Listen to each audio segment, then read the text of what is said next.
गुरु अरे चर्चा कईनी अपारी सुंदर पुतावा पैनी।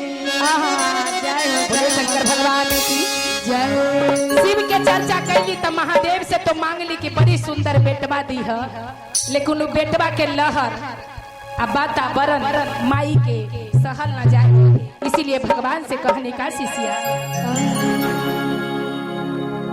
किसी बा गुरु चर्चा कैली अरे पारी सुंदर पुतावा पैनी। जय हो जय किया जी शिवा गुरु से हो बेटवा बोलिया बोले को बोला रे किया हो शिवा गुरु से हो बेटवा बोलिया बोले को बोला रे शिवा गुरु चर्चा कैली अति सुंदर बेटवा पैनी। शिवा गुरु चर्चा कैली अति सुंदर बेटवा पैनी। शिवा गुरु से हो बेटवा बोलिया बोली को बोला रे किया हो शिवा गुरु से हो बेटवा बोलिया बोली को बोला रे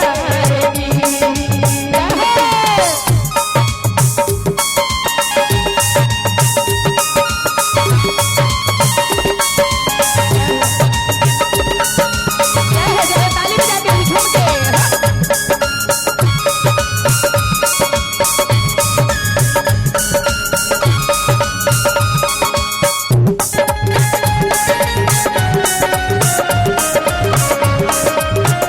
जय हो भोलेनाथ ताली बजा के खड़े खड़ाओ के दीदी।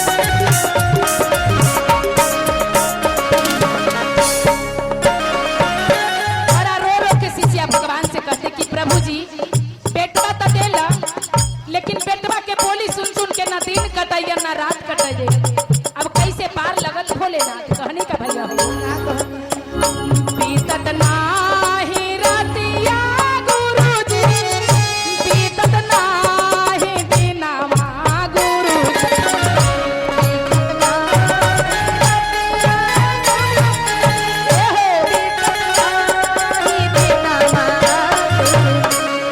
बीतत नाही रतिया गुरुजी काटत नाही दिनवा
लेकिन आज ही बेटा ये अपना मन मियाज में है, आ कल मेहरारू वही है तेकर मिजाजे दोसर हो जाइए, है ना?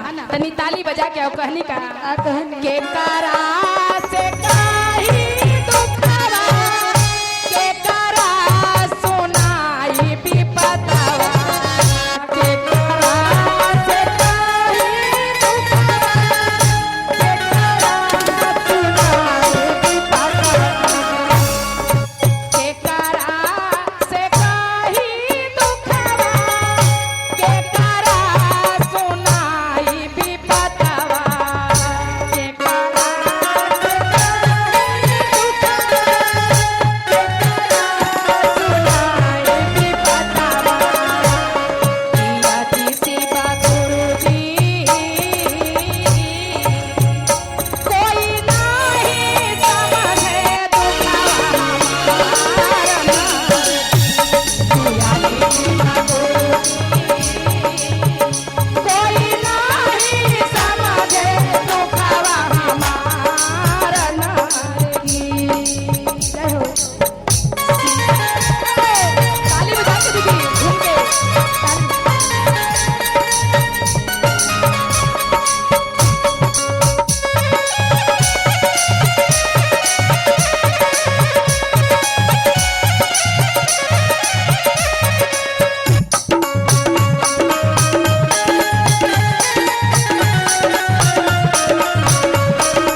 भगवाने के दिल बेटवा है, लेकिन आज इतना मेहनत से पोसा है, मेहनत के गुण रखिए तब तो भगवान करे कि बाबू आबाद रहे, माई बाप के करे चाहे मत रहे लेकिन जिंदाबाद रहे।